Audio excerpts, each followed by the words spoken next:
space is mostly silent. No sound travels in the empty dark between stars. But on board the survey ship Hollow Reach, the silence felt heavier than usual tonight. The ship moved slowly toward a small, unknown star system.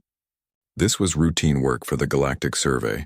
Fly to a new system, scan the planets, mark them safe or dangerous, then move on. Thousands of systems had been checked this way before. Most were empty. Some had simple life. A few had monsters.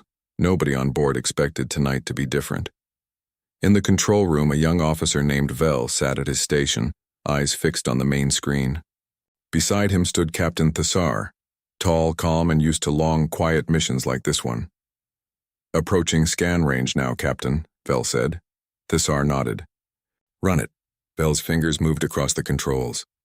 The ship's sensors stretched out into the dark, searching the system ahead. A small planet appeared on the screen.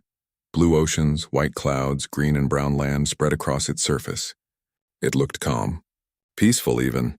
"Looks like a quiet one," Vel said, almost relaxed. Then the screen flickered. A single word appeared, glowing bright red across the display.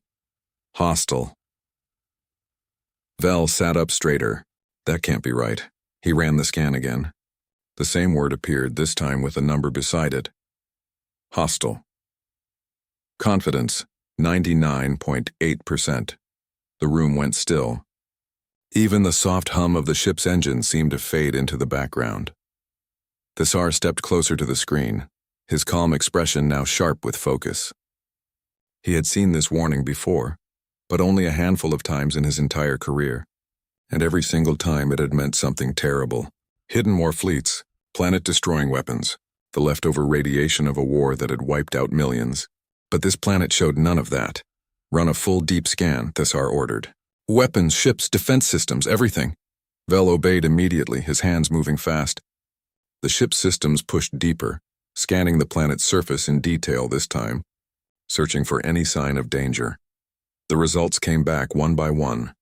On the screen, no warships, no weapon platforms, no orbital defenses, no radiation, no war damage, no fleets hiding behind moons, just cities.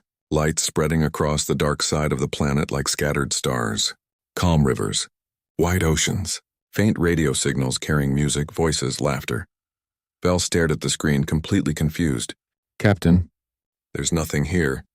No army, no weapons. Nothing that should cause this kind of warning." Thessar didn't answer right away. He kept staring at the planet, his mind working through every possibility. A warning this strong with nothing to explain it, that wasn't normal. The system wasn't supposed to be wrong like this. "Hold position," Thessar said finally. "We do not move any closer until we understand why." "But Captain," Vel said, "it's just a quiet planet. Why would the system mark it hostile if there's nothing dangerous down there?" Thessar turned to him, his voice low and serious. "That is exactly the problem, Vel. The system isn't supposed to be wrong about this. If it says hostile, then something here is dangerous. We just don't know what yet." He walked over to the communication panel and opened a direct line to Survey Command, far away across the stars. His voice stayed calm but firm. "This is Captain Thessar of the Hollow Reach. We've reached the target system. Initial scans confirm a hostile classification on the main planet. However, we are detecting no weapons, no fleets, and no visible threats of any kind." A pause followed, longer than usual. When Command finally answered, something in their tone had changed. Careful, almost nervous. "Hollow Reach, hold your position. Do not approach the planet under any condition. We are checking historical records on this system right now." Thessar frowned. "Historical records? This system is listed as unexplored." Another pause. "This one even longer." "Not unexplored, Captain," Command said slowly. "Two other survey ships were sent to this exact system before. Neither one ever sent a final report. Neither one ever came back." The control room fell into total silence. Vel turned to Thessar, all his earlier excitement now gone, replaced by quiet fear. "Captain, what happened to them?" Thessar looked back at the small, peaceful-looking planet glowing softly on the screen. Blue oceans, calm clouds, no weapons, no armies, nothing that should be dangerous, and yet two ships had vanished here without a single warning. "I don't know," Thessar said quietly, "but we are not leaving the system until we find out exactly why." Outside, The hollow reach drifted silently at the edge of the unknown system, watching the small blue world from a distance, calm, quiet, and far more dangerous than anyone on board could yet imagine. The hollow reach stayed exactly where it was, drifting quietly at the edge of the system. No one moved closer to the planet. No one dared to, not after what Command had just said. 2 ships, gone. No warning. No final message. Just silence. Inside the control room, the mood had changed completely. Vel sat at his station, staring at the same calm blue planet on the screen. Except now it didn't look peaceful anymore. It looked like a trap waiting to be sprung. "Captain," Vel said quietly, "if there's no fleet down there, no weapons, no defenses, what destroyed 2 survey ships?" Thessar didn't answer right away. He had been asking himself the same question since Command's warning. In his career, missing ships were rare. Most disasters left some kind of trace: wreckage, a distress signal, a final scream cut short. This time there was nothing. Just silence twice in a row. "Let's not guess yet," Thessar said. "Let's gather more information first." He ordered the crew to begin building theories based only on facts, not fear. The first theory came from the ship's tactical officer, a calm, careful alien named Brask. "Maybe the threat isn't visible," Brask said. "Maybe they have hidden weapons. Underground bases. Something our scanners can't detect from this distance." It was a reasonable idea. Many advanced species hid their defenses underground, away from easy detection. The second theory came from Vel. Or maybe it's not about the people at all. Maybe it's something about the planet itself. Radiation we can't measure yet. Some kind of natural trap. Thessar considered both ideas carefully. Both were possible, but something about them still didn't feel complete. To learn more without risking the ship, Thessar made a decision. "We'll send a scout drone. Small, quiet, hard to detect. It can get closer without putting the crew in danger." The drone launched a few minutes later, slipping silently through space toward the planet.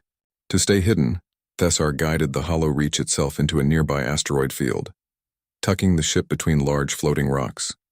From here, they could watch and wait without exposing themselves directly. On the screen, the drone's camera feed flickered to life. Slowly, carefully, it moved closer to the planet's orbit. At first, the drone picked up nothing unusual. Just simple radio signals drifting through space, voices speaking in different languages, fragments of music, faint laughter caught in old broadcasts. It almost sounded ordinary, friendly even. Vel leaned closer to the screen. "This doesn't sound like a war zone, Captain. It sounds like people just living their lives." Thessar nodded slowly, but he didn't relax. "Keep watching." The drone moved into a closer orbit, scanning the surface for any sign of weapons or hidden bases. Just like before, it found nothing. No missile silos, no hidden ships, no army bases buried underground. But then the drone's sensors picked up something else, something the crew hadn't expected at all. Biological readings. The drone had detected basic life sign data from the species living on the planet. Simple things at first, like heart rate and body temperature. But then the numbers became strange. Healing speed, pain tolerance, cellular recovery rates. Brask frowned at his screen. "Captain, these numbers don't match anything in our database." "Explain," Thessar said. "Their wounds heal far faster than they should," Brask said.